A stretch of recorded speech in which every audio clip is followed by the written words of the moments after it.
আপনাদের যুবকদের মধ্যে যদি কেউ বিয়ে করতে যান, তো বিয়ের আগে তো মেয়েরে দেখা, এটা বৈধ আছে। মেয়েরে দেখতে যাবেন, কন্যা পক্ষকে বিয়ের আগে দেখা জায়েজ আছে। কন্যাকে শুধু আপনার জন্য দেখা জায়েজ, আবার আপনার আব্বার জন্য না, শুধু আপনার জন্য যে বিয়ে করবেন। তো এই যে আপনি বিয়ে করতে যাবেন, তখন ওই মেয়েটার চুল যদি দেখেন এরকম কালারিং করা, সাদা বা লাল ইত্যাদি করা, তখন আপনি বলবেন, দাদি আপনার নাতনি কোথায়? কি বলবেন? দাদি পাশে একজন বলবে, না না এটাই বলবে, এটাই। ও আচ্ছা, আমার দাদির চুল লাল তো আমি এই জন্য ভাবছি আর কি। এরকম আপনারা যারা ঠিক বলছেন, আপনাদেরও পুরুষেরও কিন্তু চুল কালার করে। এই জাতীয় পুরুষ যদি কোনো মেয়ের সামনে বসে বর হিসাবে, তখন বলবে, দাদা আপনার নাতি কোথায়? কারণ আমার দাদার চুলও লাল, আপনার চুলও লাল, আমার দাদার চুল সাদা, আপনারটাও সাদা, সেজন্য ভেবেছিলাম আপনি দাদা কিনা। লজ্জা শরম থাকলে ওই মেয়ে আর ওই ছেলে তাদের চুল আর কালার করবে না। মনে থাকবেন ইনশাল্লাহ। তাহলে 3 নাম্বার টেটু আঁকা, উল্কি আঁকা, এগুলা নিষেধ। 4 নাম্বার আতশবাজির মাধ্যমে মুমিন নারী পুরুষকে কষ্ট দেওয়া। সূরা আহজাবের 58 নম্বর আয়াতে আল্লাহ বলেন, والذين يؤذون المؤمنين والمؤمنات بغير ما اكتسبوا فقد احتملوا بهتانا وإثما مبينا। যারা কোনো কারণ ছাড়া বিনা অপরাধে মুমিন নারী পুরুষকে কষ্ট দেয়, তারা প্রকাশ্য পাপের বোঝা বহন করলো। তারা প্রকাশ্য পাপের বোঝা বহন করলো। এটা গেল আপনার 4 নাম্বার। তাহলে আতশবাজি ইত্যাদি এটা আমরা করব না, বলেন ইনশাআল্লাহ।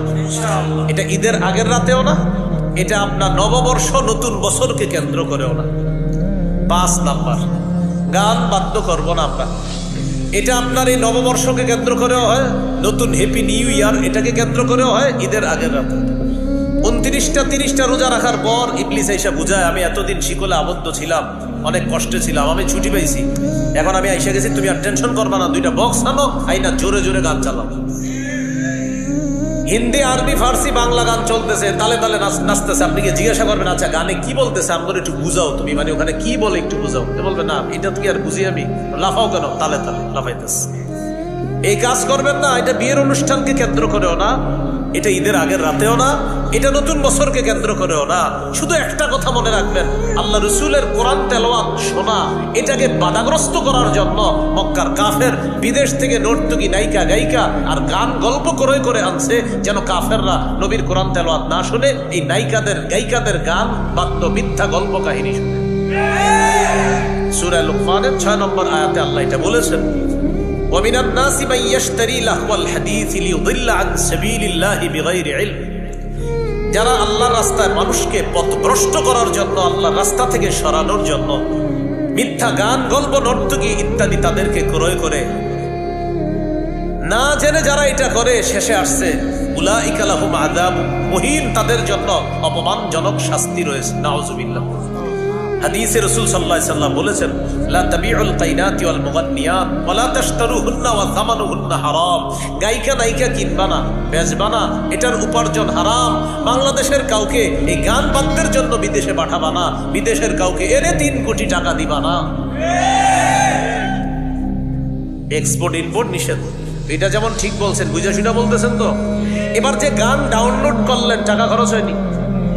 আরে গান ডাউনলোডে টাকা খরচ হয় না? সেখানে এই যে কিনলেন, এই যে আপনি গান কিনলেন, এখন বলবেন হুজুর বুদ্ধি করে তাহলে ডাউনলোড করবো না, এমনি দেখবো। এমনি দেখলে টাকা খরচ হয়নি? হ্যাঁ, এই হাদিসের ধমকের মধ্যে আপনিও আছেন। যতজন সিনেমা নাটক দেখবেন টাকা খরচ করে, রসুলের ওই হাদিসের অন্তর্ভুক্ত হবে যে নবীজি বলেছেন, গান বাদ্য গায়িকা নায়িকা কিনবাও না, বেচবাও না। ডাউনলোড বলেন, সিনেমা নাটক দেখা বলেন, এই হাদিসের অন্তর্ভুক্ত। অতএব এখানে টাকা খরচ করবেন না।